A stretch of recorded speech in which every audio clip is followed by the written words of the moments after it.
What's up? Welcome to Fantasy Report. You know, this week marks the halfway point in to the playoffs or the season. The script says playoffs, but I feel like the halfway point of the season it's the halfway mark. We had some very interesting games as far as like final standings go. As you can see, we're busting the wine out today. We're busting it out a little early in the show. Because, spoiler alert, Zach Wallace sucks.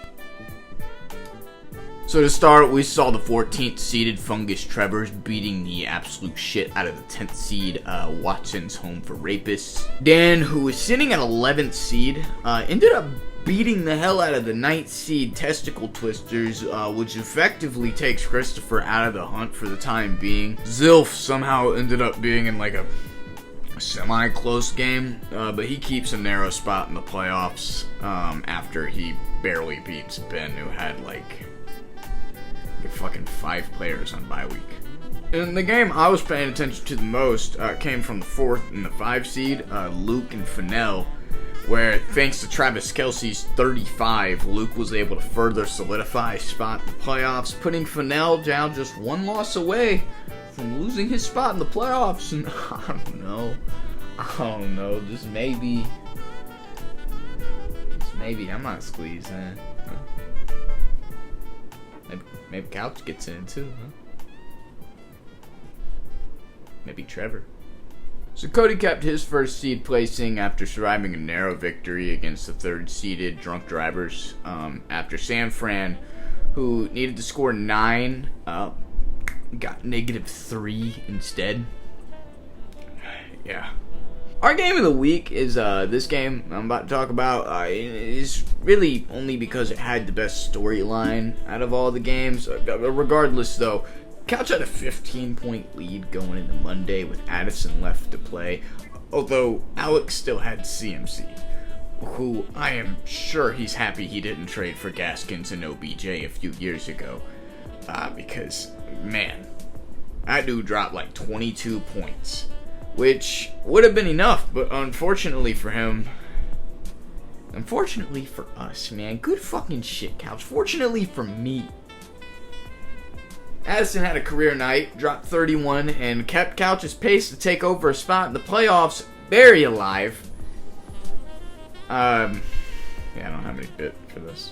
And finally, I effectively kept my spot as a prime candidate for a playoff seed in this league after I fucking murdered Zach, who was, yes, already down bad. Yes, he had 5 starters out. We're not starters or players, I don't know, but I know he did have a lot of starters out, a lot of players out on bye week.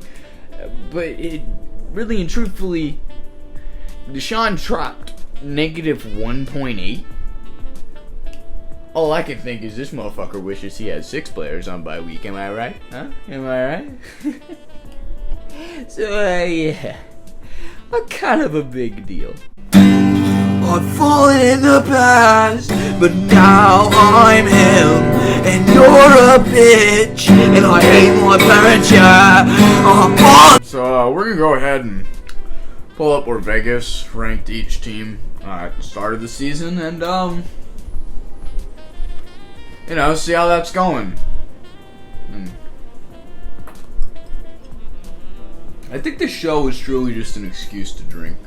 So if you were betting based on the Vegas odds, then it's probably a time to start crying and, look at a new financial plan, because the only one they have even remotely right now is Timmy, who is indeed the 4th seed. If you bet the underdogs, then you're probably doing fine right now. Out of the bottom 7, 5 of those teams are either in the playoffs or realistically fighting for a spot in the playoffs. So, I mean, that's pretty good. Right here's the actual standings, and after last week, we saw Christopher gonna dip out of the hunt to now being on what we will call the fringe, as he's a full game back from the playoffs, dropping below Danny, who's starting to make a case on why he should make the playoffs. Couch jumped me by 13 points, that fucking son of a bitch, but other than that, not much changed in the hunt. Luke jumped from the 5 seed to the 3 seed after Timmy lost to Cody and he beat Fennell. The only other real change that we've seen is with the win by Trevor. Ben once again regains full control of last place. 5 games back from the first seed and 3 games back from being in the hunt. He still has a chance because there is, 7 weeks left. So, a good fuck. That was fun, wasn't it? We having a lot of fun talking about real fantasy football. Look, regardless, I know y'all been waiting on it. I know y'all been waiting a long time. Okay. But I just got word from my team. We'll be finally having that interview with Zach to try to figure out the whole couch allegations. And I don't know about you guys, but I'm just excited to finally be able to put this story to rest. Throw this motherfucker in the grave. So we can all move on with our fucking lives and maybe come up with new propaganda or some bullshit. Barring any suspensions or fines, of course. Derek, pleasure to be here, man. Zach,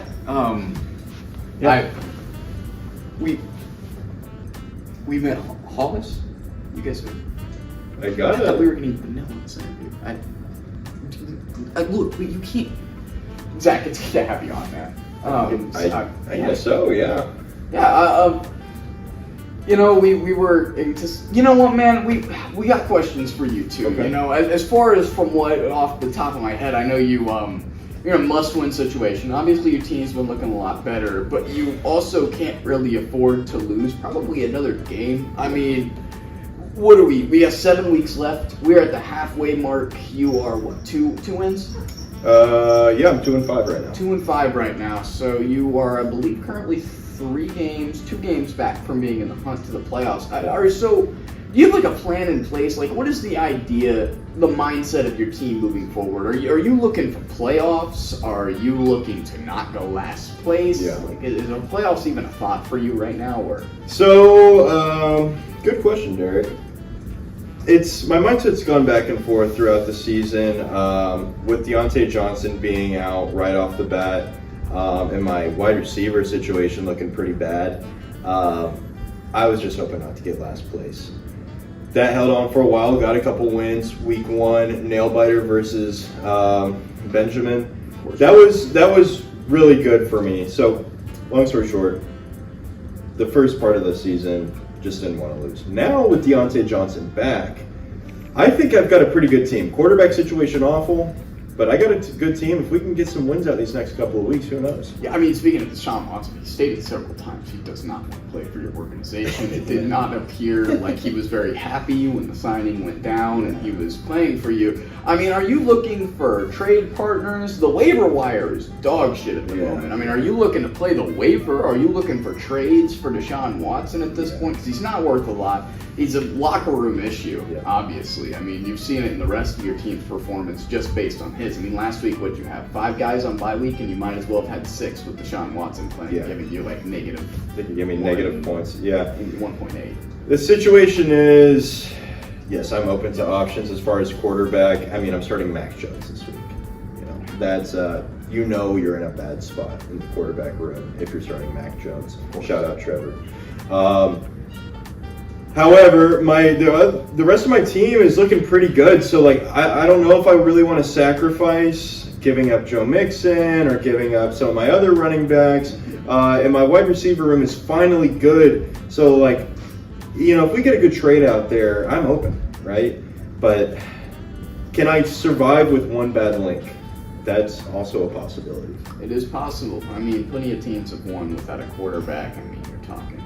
The Jets went all the way to the Super Bowl one time with Joe Flacco, or not Joe Flacco, with Mark Sanchez. There we go. The fact I couldn't even remember the guy's name speaks volumes to how bad he was. The butt fumble was always really remembered for. I mean, so, with that being said, depending on how Mac Jones plays, are you looking to mend this relationship? Or is this something where it's like, if Deshaun wants to be here, he wants to be here, but if not, you're not making the extra step forward to fix it?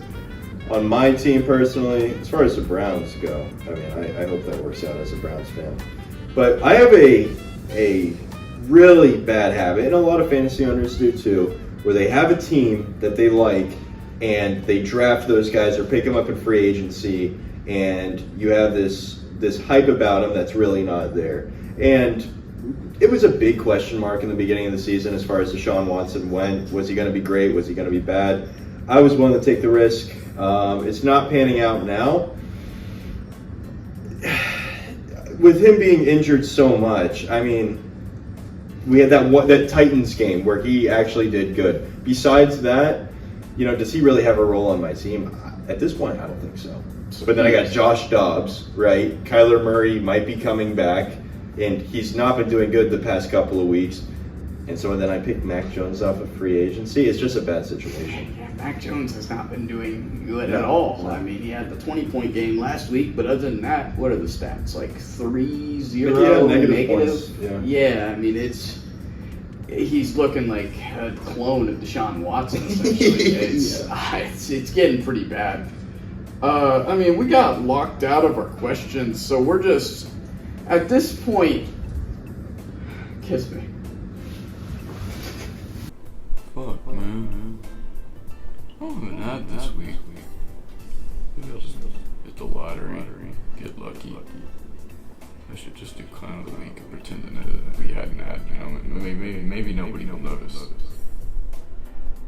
Well, that was a really good ad, wasn't it? I had a lot of fun watching that ad that we just watched. So, clown of the week was no.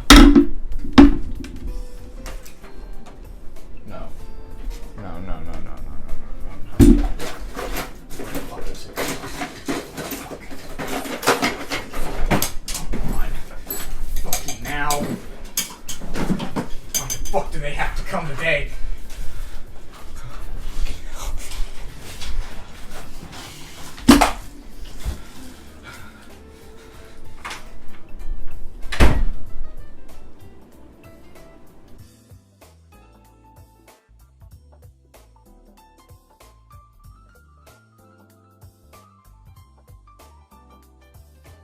Trevor, enter stage right. Trevor says, quite perplexed. So, clown of the week this week is, he holds up a piece of paper. There's nothing but poorly drawn clown emojis, expresses Trevor as he examines the script in front of him. How am I supposed to verbalize this? Trevor, now visibly frustrated, moves on to his next segment, predictions. Predictions for this week are, he is once again baffled by the piece of paper, which appears empty now. Shown on your screen, I guess? I don't know. There's actually mustard stains all over this. I don't know how anybody's supposed to read this. With no predictions appearing on the screen, Trevor realizes that this show may actually be terrible, and decides to wrap it up.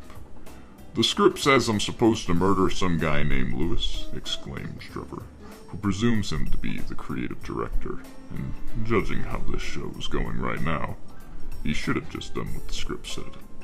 This is actually embarrassingly bad. So Trevor decides it's time to put it to rest. This time, for good. Godspeed from the Cock and Ball Torch organization, and good luck to everyone, except Christopher Dawes. And also Lewis, who will be taken care of when Derek returns from his vacation. Until then, here are the predictions, written in Times New Roman.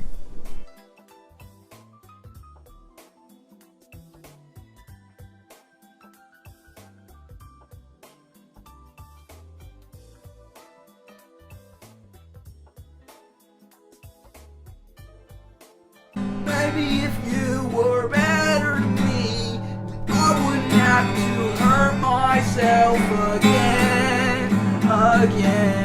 And maybe I'm just sick of it, 'cause I don't wanna talk about her again.